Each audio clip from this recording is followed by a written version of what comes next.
दोस्तों नमस्कार, जय हिंद, जय भारत।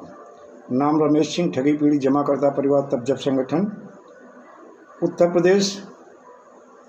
दोस्तों, जैसे भी हमें किसी प्रकार कोई नई जानकारी मिलती है आप लोगों से शेयर करता हूं। और दोस्तों, अगर हमारा जो भी वीडियो है आप देखते हो, कोशिश करो अगर अच्छा लगे तो लाइक करो, सब्सक्राइब करो, ज़्यादा से ज़्यादा शेयर करो। और दोस्तों, एक चीज़ है, मैं बार बार एक ही बात करता हूं कि अनियमित जमा योजना पाबंदी कानून सन 2019, the banning of unregulated deposit scheme 2019, मात्र यही एक ऐसा एक्ट है, यही एक ऐसा कानून है जो हम लोगों को एक समय के अंदर पैसा दिला सकता है, यानी 180 कार्य दिवस में भुगतान दिला सकता है।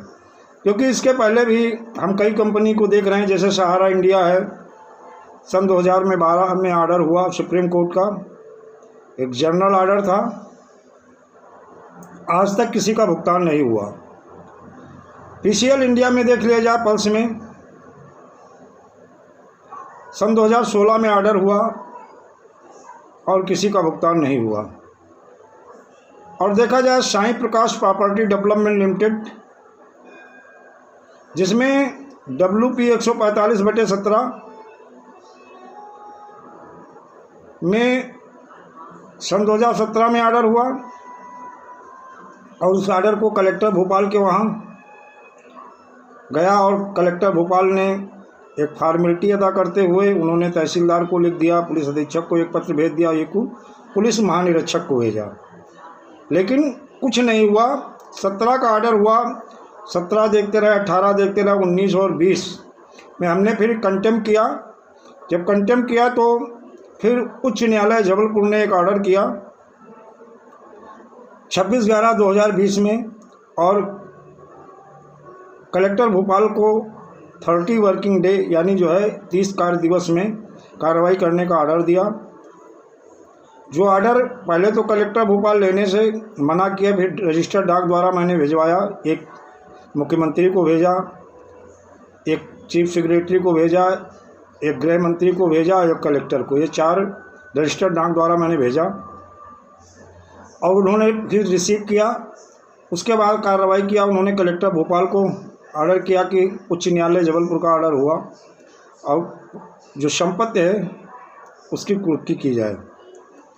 सेल आउट करके निवेशकों का भुगतान का ऑर्डर उच्च न्यायालय जबलपुर ने दिया है। लेकिन दोस्तों, फॉर्मेलिटी अदा होती रही। आज 22 चल रहा है, कोई कार्रवाई नहीं हुई है। तो दोस्तों, समझ में ये नहीं आता है कि हमारी न्यायालय के पास जो अधिकार है, जो उनके आदेश है, उनकी अवहेलना करना तो शासन प्रशासन के अब जो है आदत में आ चुका है। और इन सारे चीज़ों को लेकर के देखा जाए, सन 2016 से केस लड़ रहे हैं, बहुत सारे लोग ऐसे हैं जो लड़ रहे हैं और कहते हैं ना, विलम्ब से मिला हुआ न्याय न्याय नहीं कहलाता है, वो अन्याय से भी बढ़ के होता है। और हमें लगता है कि अब वो समय आ गया है जो सत्ता पक्ष को, शासन प्रशासन के लिए दखल देनी होगी और इन पीड़ित जमाकर्ता, अभी तक जो करीब लाखों पीड़ित जमाकर्ता है जिन्होंने आत्महत्या कर ली है, जमाकर्ता हो या कार्यकर्ता हो, कार्यकर्ता की स्थिति बहुत ही नाजुक है, बहुत ही दयनीय है। और उन्हें तो मंदिर के घंटे की तरह देखा जाए तो मंदिर का घंटा है, जो आ रहा हो बजा रहा, निवेशक अलग से बजा रहा हो, पुलिस अलग से बजा रही है। आज भी हमने एक प्रयास किया, जिला मजिस्ट्रेट लखनऊ के पास गए, जैसे मैंने BUDS act banning the unregulated deposit scheme 2019 पे मैंने चर्चा किया, उन्हें कोई जानकारी नहीं, उन्होंने बताया मुझे इस पर कोई जानकारी नहीं है। माननीय मुख्यमंत्री महोदय कहते हैं अधिसूचना जारी हो गई है उत्तर प्रदेश में, लेकिन हमें लगता मौखिक ही जारी हुई है, लिखित में कुछ नहीं। कहीं ना कहीं फिर लगता है जो एक ईमानदार, जो बहुत ही तेज तर्रार माफियाओं और गुंडों बदमाशों पे बुलडोजर इनका चलता रहता है, लेकिन इन महाठग बेईमान और मक्कारों लुटेरों के ऊपर इनका बुलडोजर क्यों नहीं चलता है? उसका एक ही कारण समझ में आता है, कहीं न कहीं इन महाठग बेईमान मक्कारों को राजनीतिक संरक्षण प्राप्त है। और दोस्तों, चाहे वो पीड़ित कार्यकर्ता हो, चाहे पीड़ित जमा करता हो, एकजुट होने की ज़रूरत है और एक ही आवाज़, एक ही सुर, एक ही मिशन, एक ही उद्देश्य, एक ही लक्ष्य, बट्स एक्ट 2019 की ही चर्चा करनी है। और हम लोगों को बाध्य कर देना है सरकार को कि ये भारत सरकार ने ये कानून बनाया था, और जब इन अधिकारियों से मिलने जाओ, चाहे थाने जाओ, चाहे जिला मजिस्ट्रेट के पास जाओ, मंडलायुक्त के पास जाओ, चाहे गृह सचिव के पास जाओ, चाहे मुख्यमंत्री के वहाँ, आपके पास पहली चीज़ तो जो अनियमित जमा योजना पाबंदी कानून है 20 पन्नों का, उसका एक्ट का वो है, ये आपके पास होना चाहिए। ये 20 पन्ने हैं इसमें, ये आप देख लीजिए, भारत का राजपत्र है, ये होना चाहिए। दूसरा, इसके रूल्स क्या हैं, जो 9 पेज हैं, ये भी आपके पास होना चाहिए। और उन्हें दे और कह दे अध्ययन कर लीजिएगा। भारत सरकार ने ये कानून, महामहिम राष्ट्रपति अध्यादेश लाए थे और सर्वसम्मति से संसद से ये बिल पास हुआ, बाद में राज्यसभा से भी पास हुआ, और वित्त मंत्रालय भारत सरकार ने सारे चीफ सेक्रेटरियों को ये कानून बना करके भेज दिया था और ये स्टेट को लागू करना था। लेकिन अभी तक अधिसूचना पूरे भारत में जारी हो गई है। इनकी अनुपालना अगर देखा जाए, कुछ प्रदेशों में होना शुरू हो गया, जैसे दिल्ली है, राजस्थान है, कुछ ऐसे स्टेट हैं जहाँ पे अनुपालना भी शुरू हुई है, कुछ FIR दर्ज हुई हैं बर्थ स्टेट के अंतर्गत। लेकिन यूपी में है, बिहार है, अदर स्टेट हैं जहाँ पे अभी इसकी अधिसूचना जारी हुई है लेकिन अनुपालना नहीं शुरू हुई है। और दोस्तों, पूरे हिंदुस्तान में एक ऐसा स्टेट है छत्तीसगढ़, अभी तक पीड़ित जमाकर्ताओं से जो वादा किया था भूपेश बघेल ने, ये तो नहीं कहेंगे पूरी तरह से खरे उतरे हैं, लेकिन 50 करोड़ का भुगतान अभी कई कंपनियों का उन्होंने बजट के अंतर्गत किया है। और करना कुछ नहीं, जैसे मैं बताता हूँ, साई प्रकाश प्रॉपर्टी डेवलपमेंट लिमिटेड का अगर देखा जाए 111 करोड़ 49 लाख कुछ रुपया ऑलरेडी सरकार की अथॉरिटी सेबी के पास आ चुका है। श्री राम का 12 करोड़ आ चुका है। इसी तरह बहुत सारी कंपनियों को मैंने जो सूचना के तहत जानकारी ली थी, बहुत सारी कंपनियों का पैसा जो है आ गया है। अरबों खरबों में पैसा जो है आज की डेट में सेबी के पास बहुत सारी कंपनियों का हो, चाहे वो साई प्रकाश प्रॉपर्टी डेवलपमेंट हो, चाहे श्री राम हो, चाहे पल्स हो, चाहे सहारा हो, चाहे कल्पतरु हो, चाहे समृद्ध जीवन हो, चाहे एल्केमिस्ट हो, चाहे मतलब कोई कंपनी हो, ऐसे जेड तक सारी कंपनियों को अगर देख लिया जाए, और या क्रेडिट कोऑपरेटिव सोसाइटी का, इनका पैसा जो है उनकी प्रॉपर्टी से लॉट आउट करके या उनके जो है अकाउंट फ्रीज करके काफ़ी पैसा गवर्नमेंट की अथॉरिटी सेबी के पास आ गया है और सेबी किसी का भुगतान नहीं कर रही है। इससे साफ ये लगता है कि कहीं ना कहीं सरकार बिल्कुल, देखिए, इसमें किसी ऐसे बंदे का पैसा नहीं, किसी अरबपति करोड़पति इनका पैसा नहीं जमा। इसमें जो पीड़ित जमा करता है या कार्यकर्ता वो हैं जो बेरोजगार थे और अपने पेट की भूख की आग को मिटाने के लिए इसमें सरकार के जो सर्टिफिकेट था, चाहे वो ROC द्वारा दिया गया, व्यापार प्रारंभ करने का जो है सर्टिफिकेट भी ROC ने दिया है, कंपनी MCA में रजिस्टर्ड है, ministry of corporate affair government of India है, या कृषि मंत्रालय भारत सरकार से जो है क्रेडिट कोऑपरेटिव सोसाइटी सब रजिस्टर्ड है। और इन कंपनियों के पास देखा जाए न्यूज़ चैनल भी थे जो सूचना प्रसारण मंत्रालय भारत सरकार ने इनको दिया था। साई प्रकाश जैसी कंपनी के पास जो खबर भारती न्यूज़ चैनल था, और देखा जाए इनके पास Chambal Malwa credit cooperative society कृषि मंत्रालय भारत सरकार से लाइसेंस था, पावर प्लांट का लाइसेंस था, खबर भारती न्यूज़ चैनल का लाइसेंस था, कंपनी MCA में रजिस्टर्ड थी, और सलमान खुर्शीद ने इन्हें प्रशंसा पत्र दिया था। दिग्विजय सिंह हो, चाहे भाजपा के प्रवक्ता, ये सारे जो है इनके मंचों को साझा किया है। तो दोस्तों, एकजुट होने की ज़रूरत है।